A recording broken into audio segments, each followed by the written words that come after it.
Replacing the A-10s with the Super Hornets. Yeah, I've been browsing through this while you guys were talking, trying to come up with a summary of it. Good luck. Yeah, it's a long article. There's been some discussion, I think, for quite a while about retiring the A-10, and this is from the Drive, the War Zone at the Drive, making the case that the Super Hornet would be a good replacement for the A-10, partly due to the fact that we already have it, and they also talk about it's not really about the airplane; it's more about the skill set. That A-10 guys are forward. What's FAC-A? FAC-A, forward air controller, airborne. Airborne so FAC. Yeah. This is forward air controllers that are in an airplane, and that's a really important skill set. And they could transfer them over to F-18s. He talks about the particular capabilities of the airplanes are pretty similar. The flight regime is similar. The A-10 guys are trained for a similar amount of Gs, so it's a pretty interesting article. It seems to make a pretty good case. Look at that thing, man. This? No, the cockpit. Yeah. Yeah, that cockpit. That's pretty wild. That is amazing. Yeah. Is that the Block 3? Is that the thing that's in New Orleans now that doesn't want mover? That looks like a sim. Yeah. Mm-hmm. What's outside looks like probably is a sim. Got better visibility. Yeah. Continue. Yeah, that's pretty sweet. That's that was it. That was my summary. Okay, great. Good talk.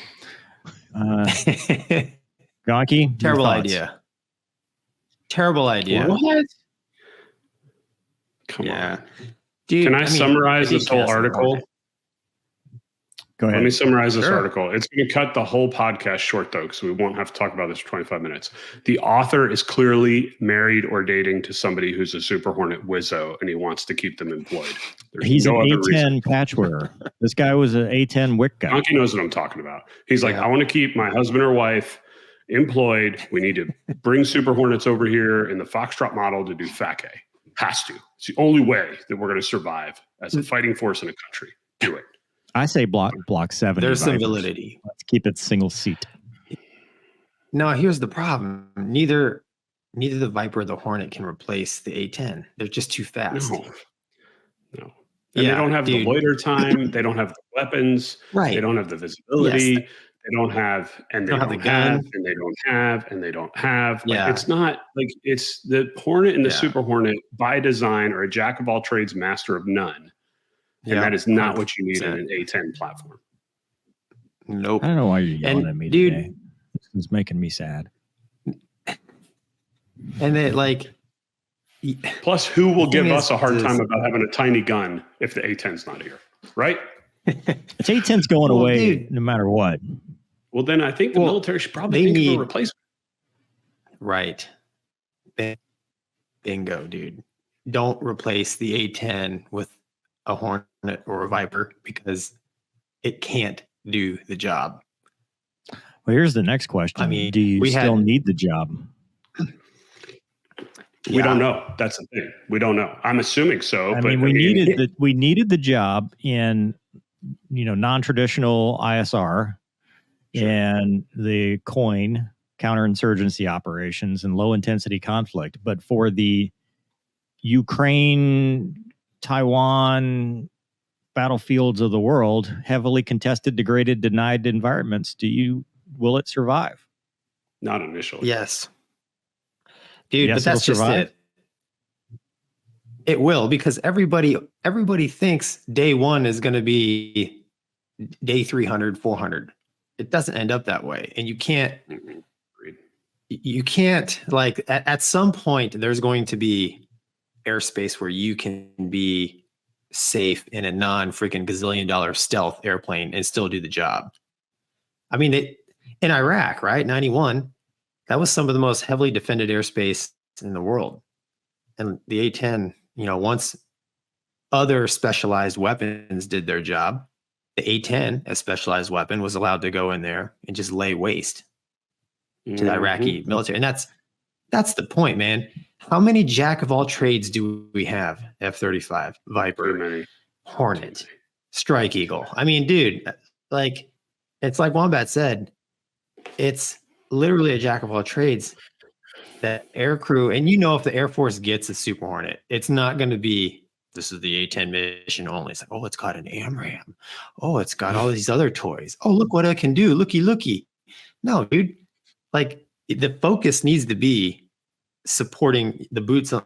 That's how you win the war. You put the 18-year-old with the machine gun on the other dude's real estate. Period. Yep.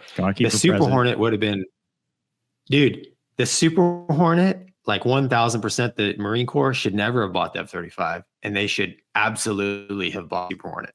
That's my own opinion. Agreed. I agree with you. I'm pretty impressed because you can do the FAC-A mission. Well, you're smarter than you look.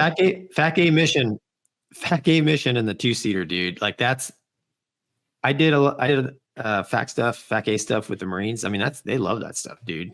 Right? Because every Marine fighter pilot. Yeah, because they want to be close to them, right? Those are their boys and girls down there. Like, that's their mission. Yeah, man. Like, we're just trying to get back to the ship for a slider at mid-rats. That's our mission. So this is a horror. The Rhino. The Rhino is absolutely the perfect Marine jet, and it is absolutely not an airplane that can replace the A-10, dude. I mean, I've been in theater and combat. When the A-10 shows up, the guys on the ground stop talking to you. Yep. They're like, you can go cap. You go loiter and conserve. How about the AC-130? Yeah. That's a great aircraft, too. That happened to me as well. Mission. It's. I mean, you need in the wars that we have fought recently, you need a plane that can get down and dirty, close to the troops on the ground. Will we need that in the future? I don't know. That's the point. The wars we are looking to the next war, not the previous. Well, war. And that's great, and that's why we promote these excellent leaders whose job is to not only be able to predict what aircraft we're going to need for the next war, because if they could do that, maybe they should just not have the next war. I mean, if they're that great. So that's the problem with this, is you're guessing. It's all a freaking guess. So just look at what's worked in the past, take new versions of that, and hope for the best. And the pilots in the box will be the ones that do the job. The A-10. Well, look at what's going on in Ukraine. Yeah, but dude, the A-10 was designed for that war. Frog, C-25. Frogfoot, yeah. Frog feet? What's the plural of a frog foot? Frog foot, like two frog foot? Frog foots? I feel like we've digressed. How about just two of them? Anyway, a two-ship of those things. No, that's the Russian A-10. Right, that's what I'm saying. If you look to the war in Ukraine, you will see a picture of what a modern battlescape is. And guess what? It's not even the fencers and frog feet. It's cardboard drones, styrofoam drones. It's drones, man. Suicide drones, normal drones. It's all kind of little baby drones, FPV drones. I'll ask you this. Is either side fighting to win? Honestly. I think they're fighting for money. I don't think so. 100%. When was the last time you saw a war where either side fought to win? We haven't done that in my whole career. Yeah. All right. Well, so the views are our own and do not represent that of the Department of Defense. It does not imply or constitute any DoD endorsement. Please do not fire 100% for what we said. Any reattacks on this before we move on to the next topic? I still stand by the fact that I think it's a bad idea. That needs a job. That's who wrote this. All right.